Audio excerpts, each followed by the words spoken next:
सोनपुर नामक एक गांव में एक गरीब व्यक्ति रहता था जिसका नाम शंभू था। वह अपनी बूढ़ी माँ और बहन के साथ रहता था।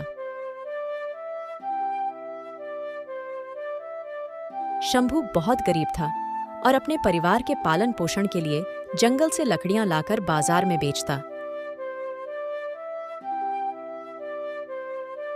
शंभू का इस काम में मन नहीं लगता था क्योंकि शंभू बहुत बड़ा व्यापारी बनना चाहता था, पर उसके पास पैसे नहीं थे।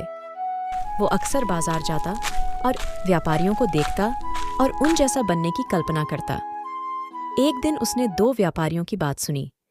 एक व्यापारी दूसरे व्यापारी से कह रहा था, व्यापार करने के लिए पैसे नहीं बल्कि लगन और चतुराई की जरूरत होती है।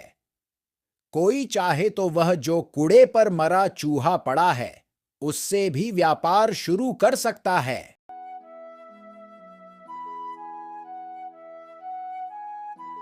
शंभू ने कूड़े पर पड़े चूहे को देखा और सोचा, लगन और चतुराई तो बहुत है मुझ में, क्यों ना मैं इस मरे चूहे से ही व्यापार शुरू करूं। यह सोच उसने मरा हुआ चूहा उठा लिया। तभी एक सेठ जी अपनी बिल्ली को गोद में लिए उधर से गुजर रहे थे। शंभू के दिमाग में एक तरकीब आई। वह चूहा उठाए उस सेठ के आगे आगे चलने लगा। सेठ जी की बिल्ली चूहे को देखकर उतावली हो गई। वह म्याऊं म्याऊं करके कुलबुलाने लगी। सेठ जी ने शंभू से कहा, क्यों भाई, ये चूहा बेचोगे क्या? शंभू ने कुछ देर सोचने का नाटक किया। अंत में वह तैयार हो गया। सेठ ने उसे एक सिक्का दिया।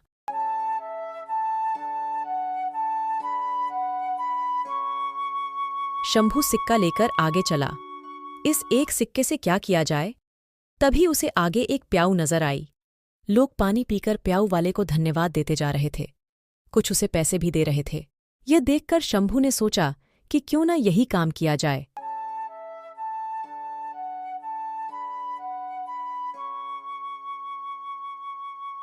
शंभू ने एक घड़ा खरीदा और उसमें पानी भरकर खेतों के निकट बैठ गया। थके प्यासे किसानों ने उसका ठंडा पानी पिया। किसानों के पास देने को पैसे तो नहीं थे, पर उन्होंने शंभू को कुछ फूल दे दिए। उसका दिमाग अब और तेज चल रहा था। शंभू मटके में फूल भरकर मंदिर की ओर चला। वह मंदिर के बाहर फूल लेकर बैठ गया। मंदिर में चढ़ाने के लिए लोग पैसे देकर उससे फूल लेने लगे। शंभू की अच्छी कमाई हो गई। अब वो दोपहर को किसानों को पानी पिलाकर उनसे फूल पाता और शाम को मंदिर में बेचकर पैसे कमाता।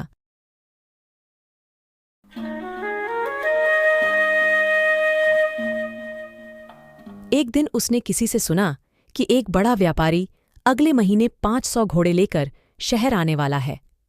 उसका दिमाग दौड़ने लगा।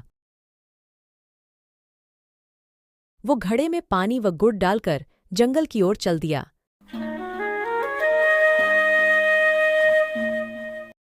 वहां घसियारों, घास काटने वाले को मुफ्त में शरबत पिलाता। घसियारे उसके बहुत आभारी हो गए। वे उसकी सेवा के बदले उसके लिए कुछ करना चाहते, पर शंभू उन्हें कहता, समय आएगा तो मौका दूंगा।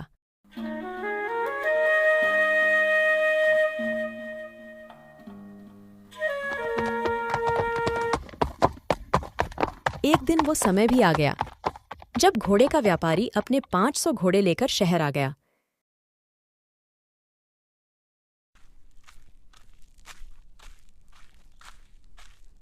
शंभू घसियारों के पास गया और अपनी सारी जमा पूंजी देकर बोला, आज जितनी घास आपने काटी है वह मुझे बेच दो। घसियारे तुरंत मान गए। शंभू ने सारी घास ले ली। इस कारण बाजार में कोई घास नहीं लाया। व्यापारी शहर पहुंचा तो उसे घोड़ों के लिए घास नहीं मिली। केवल एक जगह घास का अंबार लगाए शंभू मिला। उसके पास 500 गट्ठर थे। व्यापारी को घोड़ों के लिए घास की बहुत जरूरत थी। उसने शंभू से घास की कीमत पूछी। शंभू ने 1000 सिक्के मांगे। मजबूर होकर व्यापारी को घास के लिए 1000 सिक्के देने पड़े।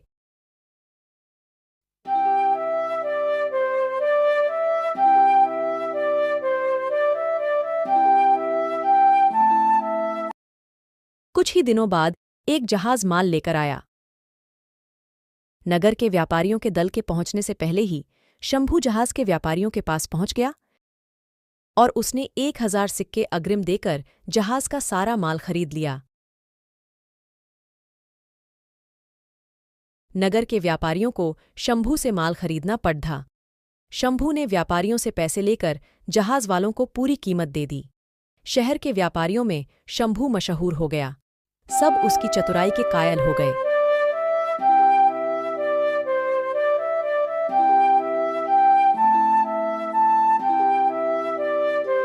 एक दिन शंभू एक व्यापारी के घर गया। यह वही व्यापारी था जिसकी बात सुनकर शंभू ने मरे चूहे से अपना कारोबार शुरू किया था। शंभू ने एक सोने का चूहा उस व्यापारी के सामने रखा और बोला, आप मेरे गुरु हैं। यह सोने का चूहा गुरुदक्षिणा के रूप में स्वीकार कीजिए। शंभू ने मरे चूहे से लेकर अब तक की सारी कहानी उसे सुना दी। व्यापारी चकित रह गया और बोला, शंभू, तुम्हारे जैसे योग्य युवक को मैं खोना नहीं चाहता। मेरी विवाह योग्य सुंदर व सुशील बेटी है।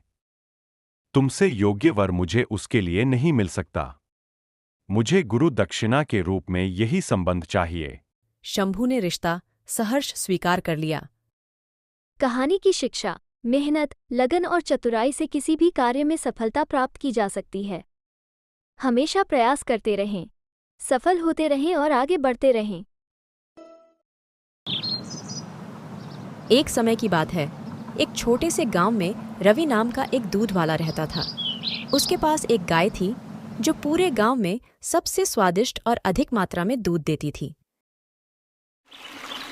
हर सुबह रवि गाय को खेतों में घास चरवाने जाता था।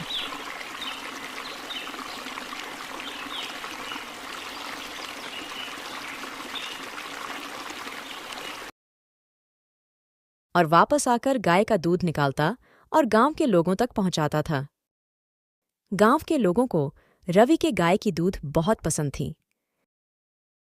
रवि अपनी पत्नी रीना और बूढ़ी मां के साथ रहता था। रवि और रीना का एक 5 साल का बेटा था जिसका नाम कृष्णा था। रवि थोड़ा लालची इंसान था। एक दिन रवि को यह एहसास हुआ कि गांव वालों को उसके गाय का दूध बहुत पसंद आ रहा है। इस बात से उसे बहुत खुशी होती है और उसके लालची दिमाग में एक उपाय आता है। वह सोचता है कि अगर मैं दूध में पानी मिला दूं तो मैं अपना मुनाफा बढ़ा सकता हूं और किसी को पता भी नहीं चलेगा। उस दिन के बाद से रवि गांव वालों को दूध पहुंचाने से पहले उसमें पानी मिला देता था। उसे लगने लगा था कि वह बहुत चालाक हो गया है और उसके इस काम के बारे में किसी को नहीं पता चलेगा। लेकिन एक दिन रवि की मां ने रवि को दूध में पानी मिलाते हुए देख लिया। मां ने जब रवि को ऐसा करते हुए देखा तो उसे समझाते हुए बोली, बेटा, ये बहुत गलत कर रहे हो। गांव वाले सिर्फ तुम्हारी गाय का दूध लेते हैं क्योंकि हमारे गाय की दूध स्वादिष्ट है। अगर तुम दूध में पानी मिलाओगे तो दूध का स्वाद खराब हो जाएगा। रवि मां को समझाते हुए बोलता है कि माँ, कुछ नहीं होगा और दूध का स्वाद भी खराब नहीं होगा। मैं ये मिलावट का काम कई दिनों से कर रहा हूँ और गांव के लोगों को कुछ पता नहीं चलता और ऐसा करने से मुझे दोगुना मुनाफा भी हो रहा है। माँ कहती है, लेकिन बेटा तुम गलत कर रहे हो। थोड़े से मुनाफा के लिए तुम गांव वालों का भरोसा मत खोना। मां, किसी को कुछ नहीं पता चलेगा। ऐसा बोलते हुए रवि दूध लेकर गांव में देने चला जाता है। लेकिन गांव वालों को दूध के स्वाद में बदलाव नजर आता है क्योंकि उसका स्वाद अब पहले जैसा नहीं था। रवि के गांव पहुंचते ही गांव के लोग इकट्ठा हो जाते हैं और रवि से दूध के स्वाद में कमी का शिकायत करते हैं। रवि बिल्कुल घबरा जाता है और कहता है, ऐसा कुछ नहीं है, दूध बिल्कुल पहले जैसा ही स्वादिष्ट है। लेकिन जल्द ही रवि के दूध में पानी मिलाने की खबर पूरे गांव में फैल जाती है। लोग शिकायत करने लगते हैं और उसके दूध का बहिष्कार करते हैं। लोगों को बहुत गुस्सा आता है क्योंकि उन्हें लगता है कि उन्होंने जिस पर भरोसा किया उसी ने उनके साथ धोखा किया है। रवि के गलत काम की वजह से उसका धंधा नीचे गिरने लगता है। उसे अपनी गलती का एहसास होता है, लेकिन अब बहुत देर हो चुकी थी। उसकी गांव वालों की नज़र में जो इज्जत थी वह खत्म हो चुकी थी। गांव वाले अब उस पर भरोसा नहीं कर सकते थे और उसका दूध लेने से मना करने लगे। माँ ने रवि को समझाते हुए बोला, बेटा, अब भी देर नहीं हुई है। तू अपना काम बिना किसी लालच के फिर से शुरू करो। अपने किए पर शर्मिंदा होकर रवि ने फैसला किया कि वह अपने काम करने के तरीके बदलेगा। उसने कसम खा ली कि वह एक ईमानदार व्यापारी बनेगा और गांव वालों का भरोसा वापस जीतेगा। रवि ने फिर से गांव वालों को शुद्ध और बिना मिलावट के दूध देना शुरू कर दिया। धीरे धीरे गांव वालों को रवि के काम करने के तरीके में बदलाव नजर आया और उसकी तारीफ करने लगे। उन्होंने उसे माफ कर दिया और फिर से उससे दूध लेना शुरू कर दिया।